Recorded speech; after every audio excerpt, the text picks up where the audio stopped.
KPBS On Demand is supported by UC San Diego Park and Market in the heart of downtown San Diego, offering a flexible venue for meetings, conferences, and events of all sizes. Cityscape views, modern space, built-in AV, on-site staff, and no catering requirements. Details at parkandmarket.ucsd.edu.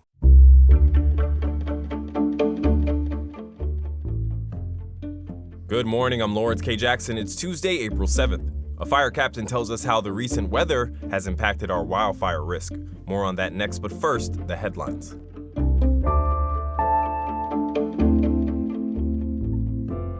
President Donald Trump is endorsing fellow Republican Steve Hilton for governor of California. Trump shared his endorsement late Sunday, calling Hilton a, quote, truly fine man and calling California a once great state that has gone to hell. Trump went on to say that with federal help and a great governor like Steve Hilton, California can be better than before. Hilton is a conservative podcaster and former television host. Trump's endorsement of Hilton comes roughly 1 month before mail ballots head out to voters ahead of the June 2nd primary. 2 previously closed Coronado beaches are now open after water quality samples met state health standards. The county's Department of Environmental Health and Quality says that Avenida Lunar Beach is officially open and the health advisory for Crown Cove Beach is also lifted. However, the department reminds us that beach advisories are still in effect at Ocean Beach's Dog Beach, Glorietta Bay Park Shoreline, La Jolla Children's Pool, and more. For the full list and updates on beach conditions and info on closures, you can visit sdbeachinfo.com. The La Jolla Music Society kicked off its Jazz Mini Festival last night. The festival runs through Saturday at the Conrad Prebys Performing Arts Center. Last night saw performances honoring the works of late jazz greats Miles Davis and John Coltrane. It was a celebration of what would have been their 100th birthdays. Tonight's free event looks to dive even deeper into the vast legacies of both artists. From KPBS, you're listening to San Diego News Now. Stay with me for more of the local news you need.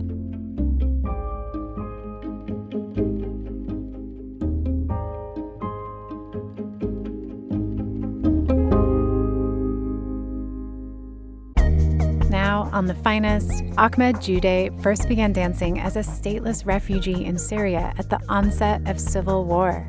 To get from there to dancing with San Diego's Golden State Ballet took an unwavering commitment to an art form he was truly willing to die for. I had a feeling that I risked my life to protect, and I still have this feeling till today when I'm dancing. Listen wherever you get your podcasts.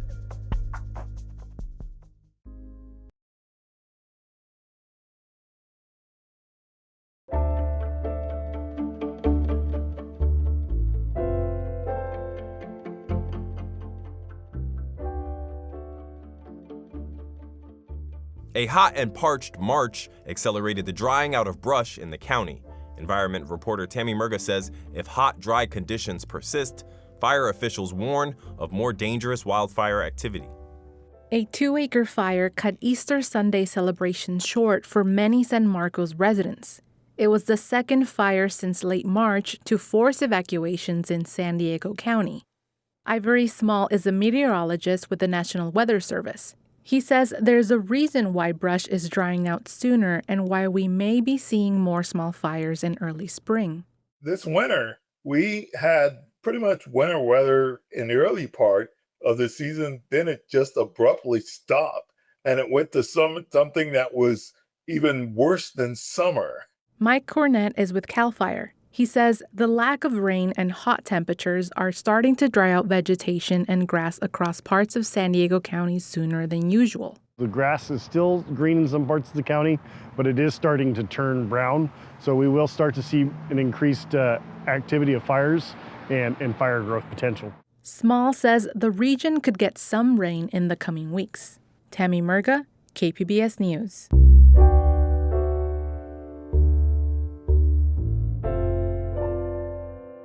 A new state campaign is warning about a new generation of nicotine products. Health reporter Heidi DeMarco says advocates say as the industry evolves, so do the risks. A new state campaign is sounding the alarm about high-dose vapes and nicotine pouches. It's called Not Your Lab Rat, and it targets young adults 18 to 24. It's funded by the state's settlement with Juul Labs, a maker of vapes. The campaign warns young adults that they're being used as test subjects for these newer nicotine products. John Pierce is a researcher at UC San Diego. Juul had about 6 milligrams of nicotine, and you'd vape that and you'd get 30 to 40% of the hit straight to the lungs, and so it was much more addictive. Pierce says health concerns are growing and the long-term effects are still unknown. We'd have to wait 10 to 15 years to start seeing how big a problem it's going to be. But we expect it's going to be a big problem. Heidi DeMarco, KPBS News. The United Nations passed a resolution calling the transatlantic slave trade the gravest crime against humanity and urged reparative justice. County Supervisor Monica Montgomery Stepp served on California's reparations task force. She joined Midday Edition host Jade Hindman to talk about the resolution. What was your initial reaction to the United Nations resolution?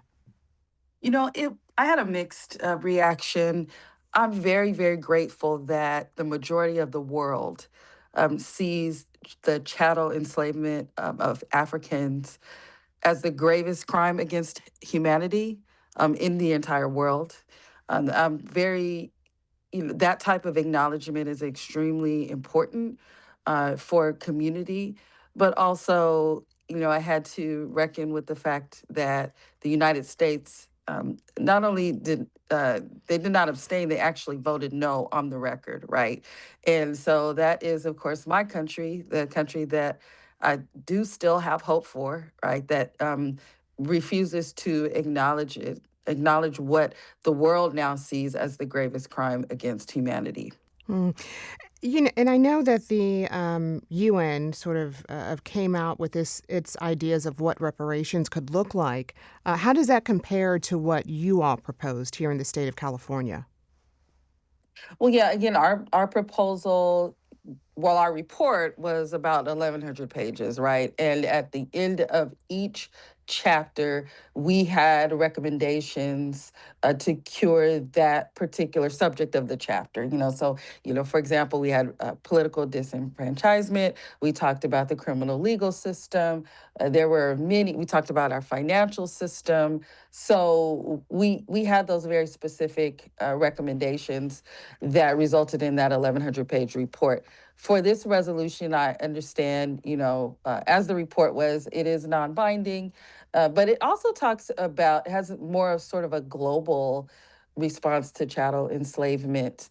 It talks about the artifacts that were stolen, recovery of those.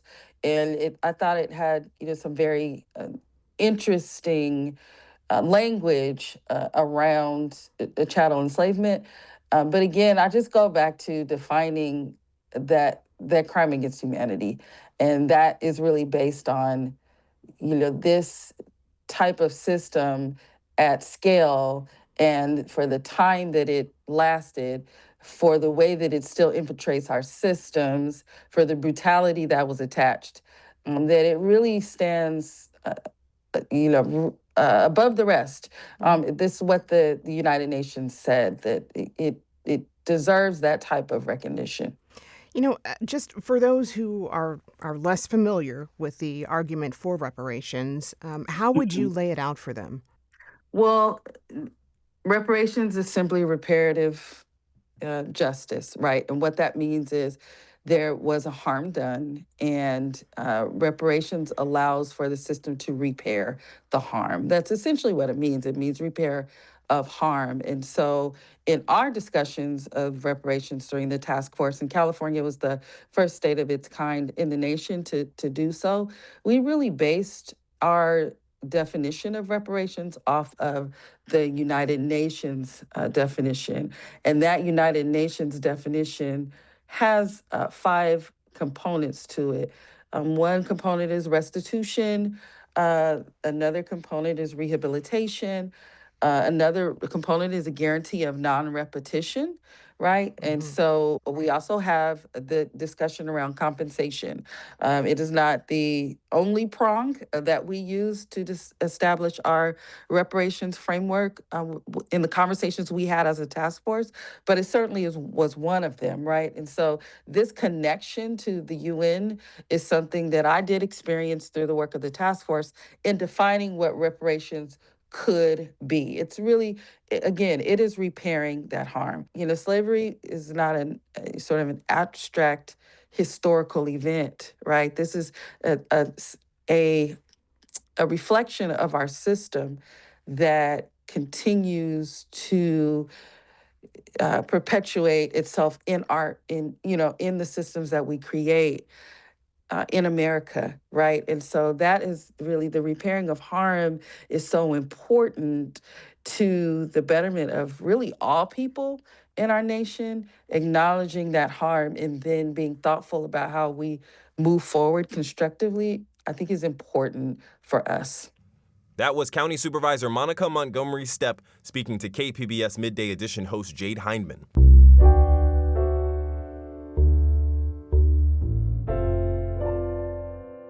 Hollywood studios are focused on mega-budget epics, but independent filmmakers can make a movie for thousands rather than millions and use crowdfunding to finance it.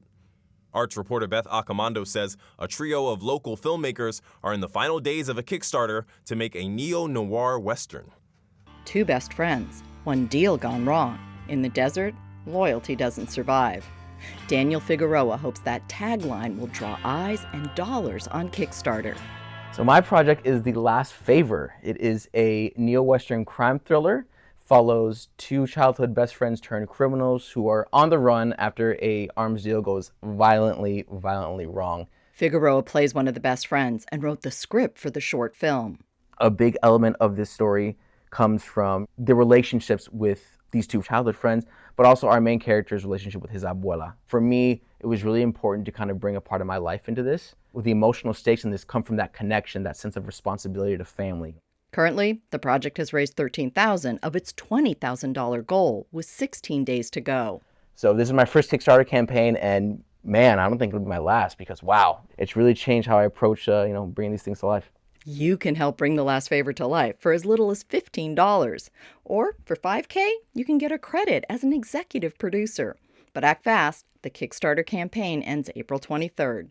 Beth Accomando, KPBS News. That's it for the podcast today. As always, you can find more San Diego news online at kpbs.org.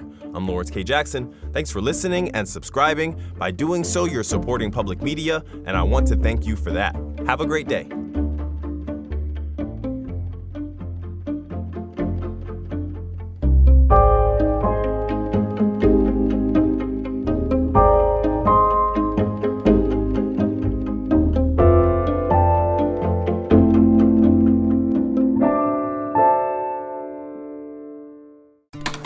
Satisfy your celluloid addiction with the Cinema Junkie podcast, where you can mainline film with the people who make them, as well as those who love them, program them, and celebrate them for their cultural impact. Listen to Cinema Junkie wherever you get your podcasts.